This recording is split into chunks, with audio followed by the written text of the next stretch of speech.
ठीक है, तो लास्ट लेक्चर तक जैसे आपको पता होगा इलास्टिसिटी टॉपिक मैंने आपको पढ़ाया था, और इस इलास्टिसिटी टॉपिक में जस्ट 1 मिनट,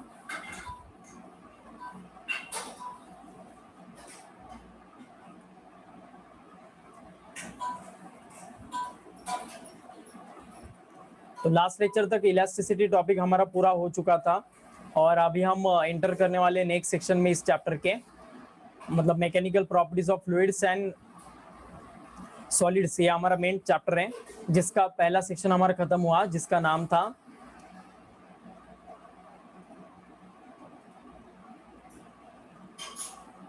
जस्ट 1 मिनट,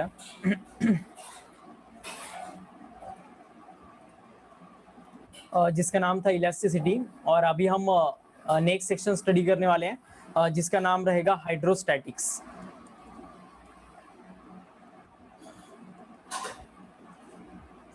तो देखिएगा, अब हाइड्रोस्टैटिक्स मतलब एक सेक्शन है हमारे मेन सेक्शन का। मेन सेक्शन हमारा फ्लूइड्स है। ओके, तो देखिएगा, फ्लूइड्स मतलब क्या होते हैं? ऐसे सब्सटेंस जिनको परफेक्ट शेप एंड साइज नहीं होता है, जिनके अंदर इंटर एटॉमिक फोर्सेस बहुत कम होते हैं, इस वजह से ये परफेक्ट शेप एक्वायर नहीं करते हैं। ऐसे सब्सटेंसेस को हम फ्लूइड्स कहते हैं। फ्लूइड्स मतलब भी कौन रहेगा? Liquids and gases. Liquids and gases collectively are known as fluids. Okay, और ये जो फ्लूइड का स्टडी है, ये फ्लूइड्स अगर रेस्ट में रहते हैं तो इनका जो स्टडी रहेगा इसे हाइड्रोस्टैटिक्स कहा जाता है।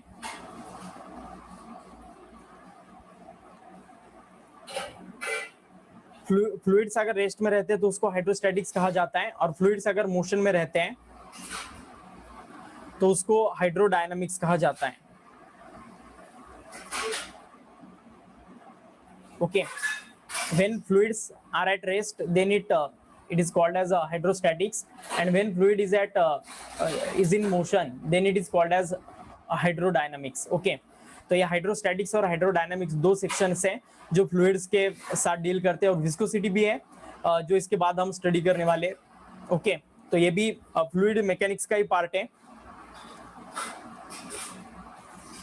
विस्कोसिटी मतलब जो फ्लूइड फ्रिक्शन एक्सर्ट करते हैं उसे विस्कोस फोर्स या फिर विस्कोसिटी कहा जाता है। तो ये सब पार्ट हम एक एक करके स्टडी करने वाले हैं। हाइड्रोस्टैटिक्स अब मतलब क्या रहेगा? देखिएगा, इस पूरे स्टडी में लिक्विड्स रेस्ट में रहने वाले हैं, और उसका जो स्टडी रहेगा उसको हाइड्रोस्टैटिक्स कहा जाता है। ये जस्ट लिटिल बिट इंट्रोडक्शन मैंने आपको बताया, आप भी लिख लीजिएगा, आपके नोटबुक में डिटेल में नोट्स होने चाहिए इस टॉपिक के, तो उसे लिख लेना। मेन टॉपिक हमारा फ्लूइड मैकेनिक्स है, जिसमें हम दो सेक्शंस में फ्लूइड मैकेनिक्स को क्लासिफाई करते हैं, हाइड्रोस्टैटिक्स एंड हाइड्रोडायनामिक्स। तो ये हाइड्रोस्टैटिक्स रहेगा। इसमें आप सबसे पहला उन्होंने मतलब कुछ लिटिल बिट कॉन्सेप्ट्स हैं, जैसे आपको पता होगा इलास्टिसिटी जब मैंने पढ़ाया था तो एट दैट टाइम सबसे पहले मैंने स्टार्टिंग में कुछ फिजिकल क्वांटिटीज आपको एक्सप्लेन किए थे, जैसे डिफॉर्मिंग फोर्स क्या होता है, स्ट्रेस क्या होता है, स्ट्रेन क्या होता है, और उसके बाद फिर उसके डिटेल में डेरिवेशन या फिर स्टडी था। तो वैसे हाइड्रोस्टैटिक्स में सबसे पहला बिट आने वाला है। कुछ फिजिकल क्वांटिटीज है इस टॉपिक में जो लगने वाले हैं हमें, आमतौर पर इस टॉपिक को पढ़ते से आएंगे। तो उन फिजिकल क्वांटिटीज का डेफिनेशन, उनका फॉर्मूला, उनका एसआई यूनिट, सीजीएस यूनिट, ये सब हमें देखना है। तो सबसे पहला क्वांटिटी रहेगा density. Okay, density number of times आपने स्टडी किया होगा। ओके, तो क्या रहेगा? आप देखिएगा, डेंसिटी हम रो से इंडिकेट करते हैं, रो या फिर सिग्मा अलग अलग सिंबल से इंडिकेट करते हैं, लेकिन आमतौर पर हम रो से इंडिकेट करते हैं डेंसिटी को। डेंसिटी मतलब क्या रहेगा? Density is nothing but ratio of mass upon volume, mass per unit volume, this factor is called as density. Mass को हम केजी में मेजर करते हैं और वॉल्यूम को मीटर क्यूब में। सो केजी पर मीटर क्यूब ये डेंसिटी का ऐसा यूनिट बन जाएगा, और सीजीएस यूनिट बनेगा इसका ग्राम per centimetre cube. Okay, SI unit of density is kg per meter cube and CGS unit is gram per centimetre cube. Is it okay? ये रहेगा बीट, और इसका डायमेंशन रहेगा m1 L⁻⁻3। ओके, आपको ये पता होगा। Mass per unit volume is called as density. ठीक है, तो डेंसिटी से रिलेटेड इतना ही रहेगा। Density is a scalar quantity. तो लिखिएगा, mass per unit volume of a substance is defined as density. Density का डेफिनेशन लिख लो, mass per unit volume is called as density. Okay, density is a scalar quantity, याद रखना, इसको कोई भी मतलब डायरेक्शन नहीं रहेगा।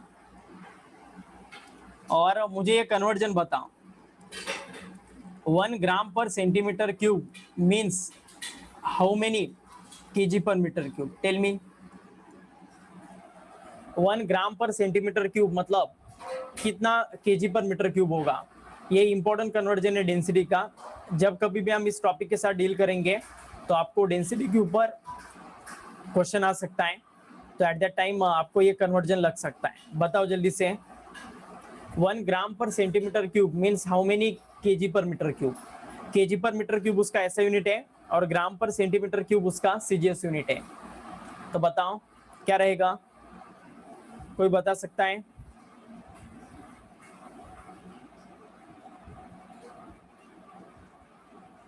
किसी को ये कंसेप्ट क्लियर है? 1 gram per centimetre cube is equal to how many kg per metre cube?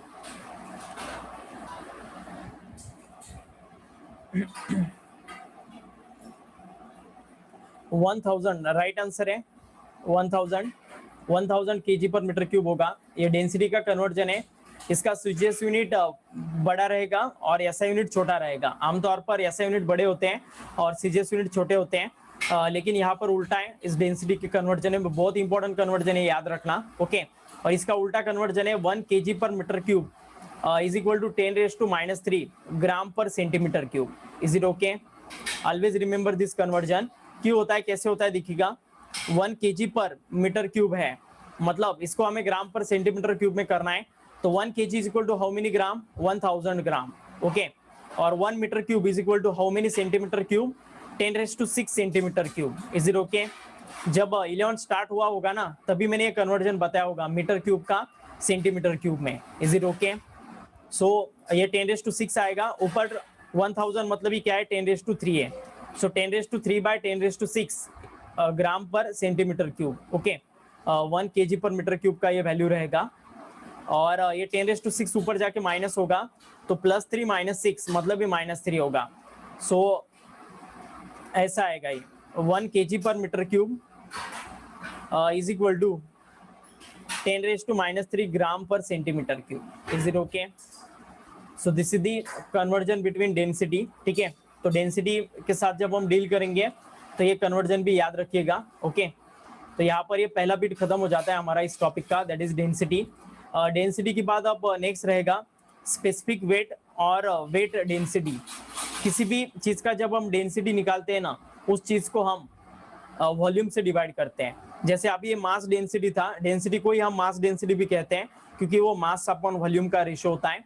Like that हमें वेट डेंसिटी निकालना है। वेट डेंसिटी मतलब किसका रेशियो रहेगा, बोलो? Weight density is the ratio of which quantity?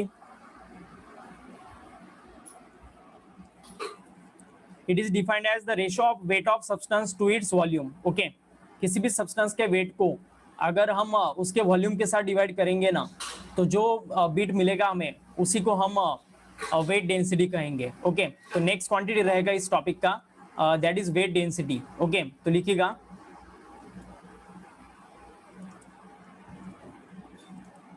Weight density, W से हम इसे इंडिकेट करते हैं। तो मतलब ये W इज इक्वल टू क्या रहेगा, आप देखिएगा, वेट वेट अपॉन वॉल्यूम रहेगा। तो वेट आपको पता है मास इनटू ग्रेविटी का प्रोडक्ट होता है, और उसे वॉल्यूम्स के साथ हम डिवाइड करने वाले हैं। ओके, तो V रहेगा। आपको पता होगा मास को ही हम रिप्लेस कर सकते हैं रो इनटू V से। Is it okay? रो मतलब डेंसिटी होगा, V होगा, और into acceleration due to gravity divided by volume. So volume volume get cancel, तो फाइनल आंसर आएगा rho into G। Is it okay? Mic off करो। ठीक है, तो देखिएगा अब वेट डेंसिटी, या फिर हम इसे स्पेसिफिक वेट कहते हैं किसी भी सब्सटेंस का। स्पेसिफिक वेट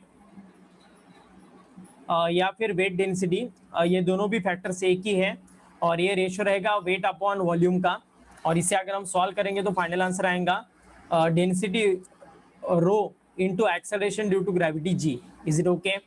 तो फिर इस क्वांटिटी का ऐसा यूनिट बताओ क्या रहेगा, टेल मी। वेट डेंसिटी, इसका ऐसा यूनिट क्या रहेगा?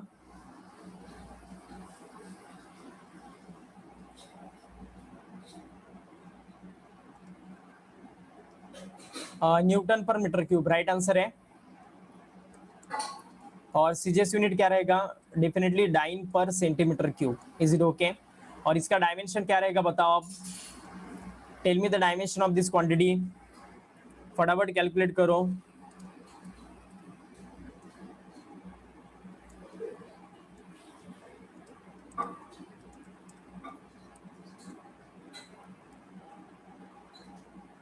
m1 l raise to -2 t raise to -2, right answer है, लिखिएगा m1 l raise to -2 t raise to -2। तो ये रहेगा वेट डेंसिटी और स्पेसिफिक वेट का फॉर्मूला, उसका कंसेप्ट और उसका ऐसा यूनिट सीजीएस यूनिट और उसका डायमेंशन। ओके, तो अब देखिएगा एक डेटा दिया उन्होंने, specific weight of pure water, specific weight of pure water, और ये रहेगा 9.81 kilo newton per metre cube at 4 degree Celsius. Okay, 4 degree Celsius क्यों वो देखिएगा, 4 डिग्री सेल्सियस पर ही वाटर का जो चीजें है वो मेजर किया जाता है, क्योंकि 4 डिग्री सेल्सियस पर वाटर का वॉल्यूम मैक्सिमम होता है। आपको एनोमलस बिहेवियर ऑफ वाटर पता है, किसी भी चीज को अगर हम हीटअप करते हैं तो उसका वॉल्यूम बढ़ता है। ओके, लेकिन वाटर का उल्टा है, वाटर को अगर हम हीटअप करते हैं तो उसका उल्टा वॉल्यूम कम होता है। और सबसे कम इसका वॉल्यूम कहाँ पर होता है? जब इसका टेम्परेचर 4 डिग्री सेल्सियस हो। समझ में आ रहा है? तो एट 4 डिग्री सेल्सियस जब उसका टेम्परेचर होता है तो उसका वॉल्यूम डिक्रीज होता है, सबसे कम होता है। जहां पर वॉल्यूम सबसे कम है वहां पर वाटर का डेंसिटी सबसे ज्यादा है। Is it okay? तो याद रखिएगा इसे, this is called the anomalous behaviour of water. वो भी हम स्टडी करेंगे नेक्स्ट चैप्टर में, जिसका नाम होगा थर्मोमेट्री थर्मल हीट सेक्शन जब आएगा, तो एट द टाइम हम इसके साथ डील करेंगे। ओके, तो ऐसा ये बिट रहेगा। अब देखिएगा नेक्स्ट है रिलेटिव डेंसिटी। रिलेटिव डेंसिटी भी ये वर्ड आपने बहुत ज्यादा बार देखा होगा, सुना होगा, या फिर मुझे लगता है 10th स्टैंडर्ड के जो न्यू बुक्स हैं उसमें भी ये कंसेप्ट इंट्रोड्यूस करवाए हैं। रिलेटिव डेंसिटी किसका रेशियो रहेगा, बोलो बच्चों। रिलेटिव डेंसिटी किसका रेशियो रहेगा?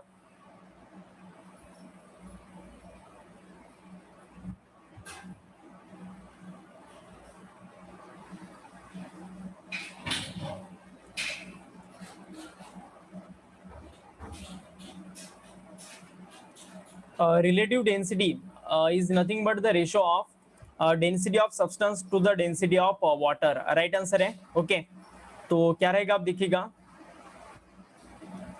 Density of substance to the density of water,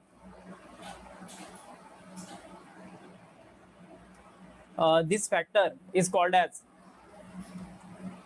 relative density. Okay, आपको पता है कोई भी चीज अगर मेजर करना है तो हम एक रेफरेंस क्वांटिटी लेते हैं और उसके साथ वो मेजर करते हैं। जैसे आपको पता होगा रिफ्रैक्टिव इंडेक्स जो था हमारा 10th स्टैंडर्ड में आपने स्टडी किया होगा, refractive index is nothing but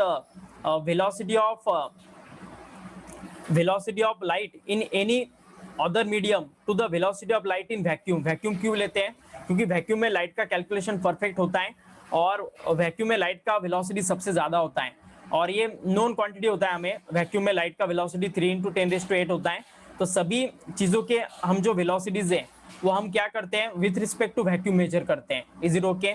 मतलब यहीं पर नहीं है, कहीं पर भी हम क्या करते हैं, एक नोन और वेल डिफाइंड जो क्वांटिटी होता है उस क्वांटिटी के साथ हम गिवन कोई भी क्वांटिटी के पैरामीटर को कंपेयर करते हैं और रेशियो निकालते हैं। ऐसे चीजों को करते वक्त मतलब हम रेफरेंस क्वांटिटीज लेते हैं। जैसे आपको पता होगा वाटर कहीं पर भी अवेलेबल होता है तो उसका रिलेटिव डेंसिटी निकालना आसान काम होता है, और इस वजह से हम रिलेटिव डेंसिटी वाटर का किस टेम्परेचर में निकालते हैं, 4 डिग्री सेल्सियस पर। वाटर के अलग अलग टेम्परेचर पर डेंसिटी अलग अलग रहेगा, यहाँ पर भी वही कंसेप्ट है, वाटर का जो डेंसिटी रहेगा वो 4 डिग्री सेल्सियस पर लेते हैं हम। तो अब नीचे डेंसिटी ऑफ वाटर है, ऊपर डेंसिटी ऑफ सब्सटेंस है, so density of substance upon density of water is called as relative density. तो बताओ इसे यूनिट क्या रहेगा, what is the unit of this quantity, इसका डायमेंशन और यूनिट क्या होगा बताओ। डेंसिटी का ऐसा यूनिट होता है केजी पर मीटर क्यूब, तो इसका क्या होगा बोलो बच्चों। ठीक है,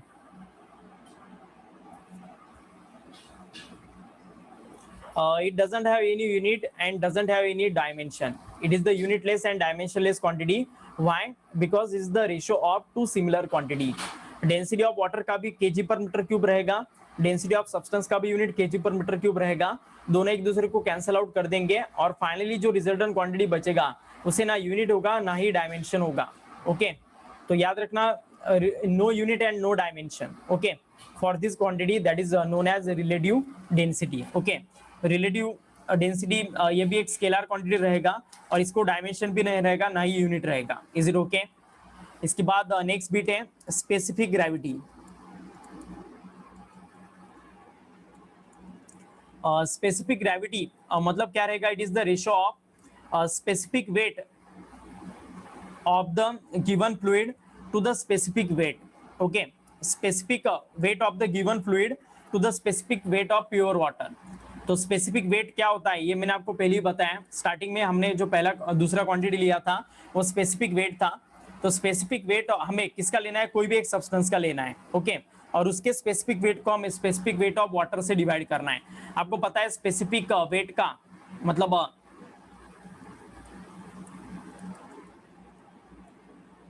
specific weight of substance to the specific weight of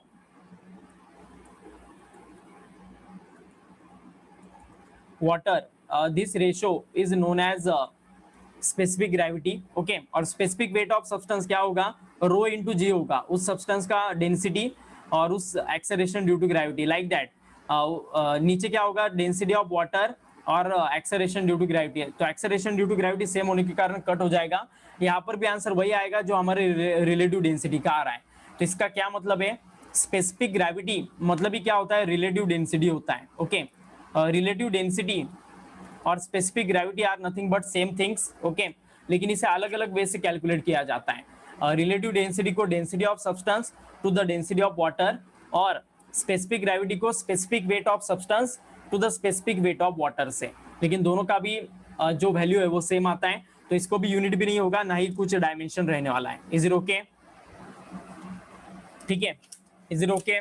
सभी मतलब इस टॉपिक के आपको बीट समझ में आ गए।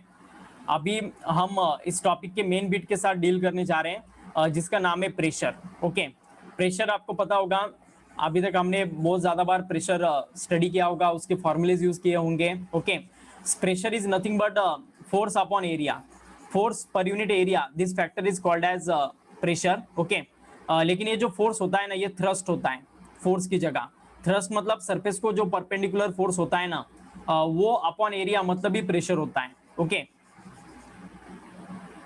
देखिएगा फोर्स नथिंग बट कैसा रहेगा, pressure is equal to force upon area रहेगा, और ये जो फोर्स रहेगा ये normal force on the surface area रहेगा। ओके, नॉर्मल मतलब सरफेस को ये फोर्स कैसा चाहिए, परपेंडिकुलरली चाहिए, तभी हम प्रेशर निकाल सकते हैं। ओके, तो ये फोर्स रहेगा और ये एरिया रहेगा जिस एरिया पर ये फोर्स अप्लाई हो रहा है, तो यहाँ पर हम प्रेशर निकाल सकते हैं इजीली। ओके, तो इस वजह से हम ये बीट रहेगा। ठीक है, तो प्रेशर लिखिएगा, pressure is defined as magnitude of the normal force acting per unit surface area.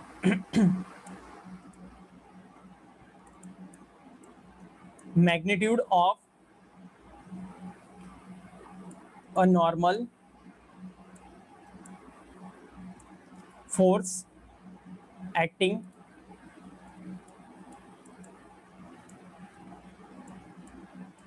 पर unit surface area. Okay, so normal force जो अप्लाई हो रहा है वो अपॉन एरिया जो रहेगा, इसी को हम प्रेशर कहते हैं। प्रेशर का ऐसा यूनिट रहेगा Newton per metre square. Okay, और इसका सीजीएस यूनिट आएगा डाइन पर सेंटीमीटर स्क्वायर। और इसी को हम 1 पास्कल कहते हैं। साइंटिस्ट ब्लेस पास्कल इन्होंने हमें प्रेशर बताया है, तो इसी वजह से न्यूटन पर मीटर स्क्वायर ये जो फैक्टर होता है इसे हम 1 पास्कल से डिवाइड मतलब रिप्लेस करते हैं। So 1 pascal is equal to 1 newton divided by 1 metre square होगा। ओके, और 1 न्यूटन पर 1 मीटर स्क्वायर ये जो फैक्टर रहेगा इसी को हम 1 पास्कल कहते हैं। ओके, और इसका डायमेंशन रहेगा, dimension of this quantity is m1 l raise to -1 t raise to -2, तो ये फैक्टर रहेगा m1 l-1 t raise to -2, ये रहेगा फैक्टर। ओके, और इसके प्रेशर के अलग अलग यूनिट्स हैं जो एक एक करके हमें देखना है। ठीक है, प्रेशर हम एटमॉस्फेरिक प्रेशर अगर रहा तो एटीएम में मेजर करते हैं, नॉर्मल प्रेशर हम पास्कल या फिर न्यूटन पर मीटर स्क्वायर में मेजर करते हैं। प्रेशर के और भी कुछ हायर यूनिट्स हैं, जैसे आपको पता होगा टोर, उसके बाद बार भी होता है प्रेशर का एक अनदर यूनिट। ओके, और इसे हम मर्क्यूरी के लेवल में भी मेजर करते हैं, मर्क्यूरी का कितना लेवल राइज होगा कैपिलरी ट्यूब के अंदर, तो उसके ऊपर भी ये डिपेंडेंट रहेगा। ठीक है, तो प्रेशर के अलग अलग यूनिट से उसका भी कलेक्शन कर लेना है यहाँ पर। ओके, और ये प्रेशर आपको पता है रिसेंटली हमने जो क्वांटिटी स्टडी किया था, stress, Young's modulus, bulk modulus, modulus of rigidity, इन तीनों के साथ ये डायमेंशन इक्वल रहता है। समझ में आ रहा है? क्या क्या समझ में आ गया हमें? Pressure having same dimension as that of modulus of rigidity, bulk modulus और Young's modulus as well as stress. Okay, तो इन सभी के साथ उसका डायमेंशन इक्वल आएगा, याद रखिएगा ये कलेक्शन। नाउ हियर प्रेशर की कुछ यूनिट्स हैं जिसके कन्वर्जन हम देख रहे हैं। तो अभी सबसे पहले देखिएगा 1 एटीएम। एटीएम मतलब एटमॉस्फेरिक प्रेशर कहा जाता है। हमारा एटमॉस्फेयर कुछ न कुछ प्रेशर एक्सर्ट करता है एक यूनिट एरिया पर। ओके, और इसका कैलकुलेशन मतलब ये एटमॉस्फेरिक प्रेशर होता है, और इसका वैल्यू रहेगा 1.01325 इंटू 10⁵ पास्कल। ओके, इसी को हम लिख सकते हैं, मतलब ये जो 10⁵ पास्कल टर्म है ना, इसी को हम बार से रिप्लेस करते हैं। तो 1 एटीएम इज इक्वल टू क्या आएगा? 1.01325 ओके बार। ठीक है, तो इससे हमें क्या कन्वर्जन मिला? 1 bar is equal to 10⁵ pascal. ठीक है, तो याद रखना आमतौर पर मतलब एटमॉस्फेरिक प्रेशर 1.01325 इंटू 10⁵ पास्कल होता है, लेकिन अप्रोक्सीमेटली हम 1 एटीएम को 10⁵ पास्कल इससे भी ले सकते हैं, क्योंकि ये 1 के बहुत ही करीब वैल्यू है। तो माइनर कैलकुलेशन मतलब ये 1.01 है, ज्यादा से ज्यादा हम कैलकुलेशन में 2 डिजिट तक ही जाते हैं डेसिमल पॉइंट के बाद, तो इस वजह से 2 डिजिट तक अगर हम जाते हैं तो 1.01 ही है। तो कुछ भी दिक्कत नहीं होता है अगर आप इसे 1 कंसिडर करते हो तो। मतलब 1 एटीएम का वैल्यू आपको नीट में या फिर जेई में क्वेश्चन सॉल्व करते वक्त अप्रोक्सीमेटली 10⁵ पास्कल लेना पड़ेगा। Is it okay? बस माइनर फर्क आएगा फ्रैक्शन में, इतना माइनर फर्क तो हमारे क्वांटिटेटिव एग्जाम में चलते रहता है, इतने क्लोज आंसर तो आपको कभी नजर नहीं आते हैं। ओके, इस वजह से आपको यही वैल्यू यूज करना है। ये आ गया 1 बार।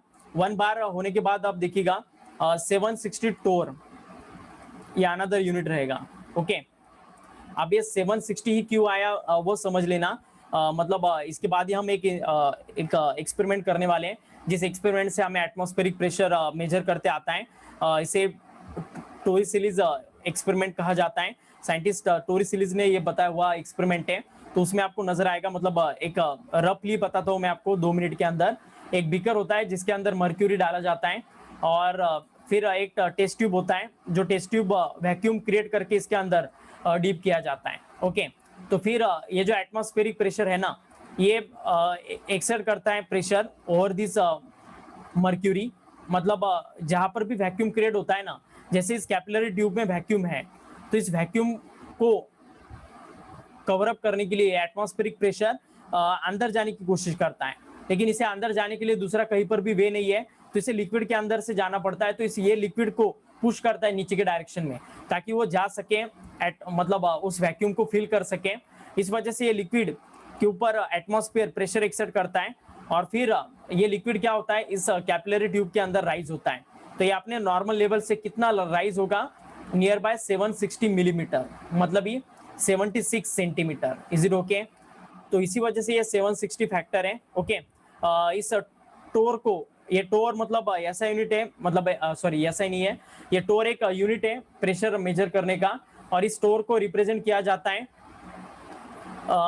760 मतलब 1 मिलीमीटर ऑफ एच जी मतलब mercury, 1 millimetre of H G column जो प्रेशर एक्सपीरियंस करेगा उसे टोर कहा जाता है। Is it okay? तो यहाँ पर ये 760 मिलीमीटर राइज होता है, इस कारण इसका वैल्यू आएगा 760 torr. Is it okay? 1 millimetre rise of H G is called as 1 torr. Okay, तो ये 760 मिलीमीटर राइज होता है एच जी, इस वजह से 760 टोर आएगा। Is it okay? तो यही आपको आगे दिया है, तो वो भी लिख लेना। 760 ये सभी 1 बार की वैल्यूज है। 760 मिलीमीटर ऑफ एच जी मतलब वो एच जी जो रहेगा मर्क्यूरी, वो 760 मिलीमीटर राइज होने वाला है जब हम बीकर के अंदर मतलब मर्क्यूरी पुट करने वाले और वैक्यूम क्रिएट करने वाले हैं उस ट्यूब के अंदर तब। ओके, और वाटर भी अगर हम राइज करते हैं इसी वजह से, तो फिर वाटर राइज होता है 10.33 मिलीमीटर। ओके, ये सब डेंसिटी के ऊपर होता है, जिसका डेंसिटी कम या ज्यादा होता है उसका राइज भी कम और ज्यादा होता है। तो 10.33 मीटर ऑफ वाटर, इतना वाटर राइज होने वाला है। ठीक है, तो ऐसा ये बीट रहेगा। ओके, तो 1 बार का भी आपको कन्वर्जन पता चला, 1 टोर भी लिख लो। 1 टोर मतलब क्या रहेगा? Pressure exerted by 1 millimetre of mercury column.